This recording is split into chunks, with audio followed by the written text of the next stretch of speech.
bakubwira ngo ufise inkwi ajya ibihiye uvyemera uvyumve kandi uvyumve kabiri. Of course uno ni umurundikazi umutiktoka yahafasha aranagafata, umwe mu bantu bakoresha TikTok noneho bavuga yuko ariko ari bo bambere mu gihugu c'u Burundi.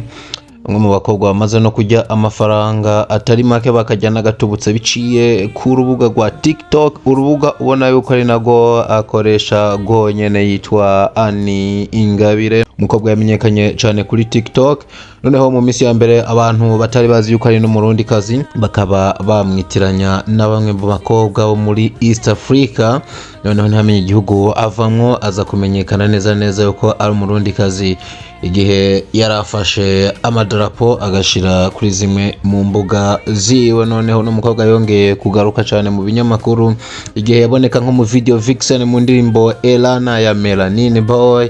Noneho aza kugira mwo n'ibihe byiza, ubona ko n'indirimbo imaze kurabwa n'abantu barenga miliyoni 2,200,000 bose n'ubundi bagahindukiriza isura kuri uno murundikazi w'ikizuba abeshi badatinya no kuvuga yuko ari umwe mu bakobwa biza igihugu cagize. Noneho uno mukobwa yaraye ahimbaje isabukuru y'amavuko canke birthday, agaruka hirya no hino ku mbuga ubona yuko yari isabukuru iryoheye ijisho, isabukuru ivugwa ngo ni VIP. Ayo mahoro twatangiye tukubwira ngo ufise inkwi ajya ibihiye, nta n'ibibanza byinshi yashatse kwerekana, ariko bimwe mu byo yagiye yerekana yabonekanye ari kumwe na bamwe mu nshuti ziwe baciringa baryohewe cyane.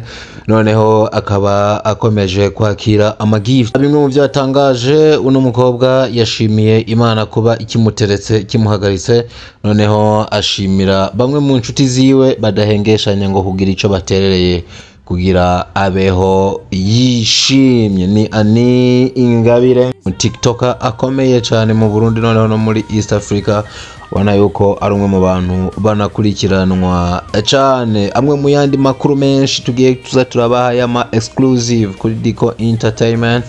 Musharinge, musubscribing kugira muzohore muba abambere mwironkera bino bintu.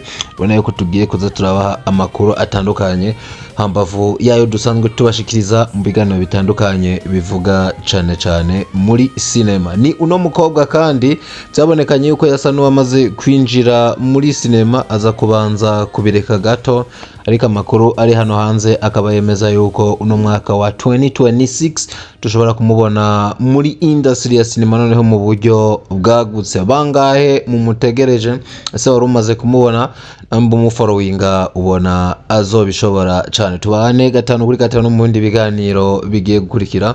Ndabwira ngo ndacabakunda cyane. Love you so much wherever you are. Hasta la vista.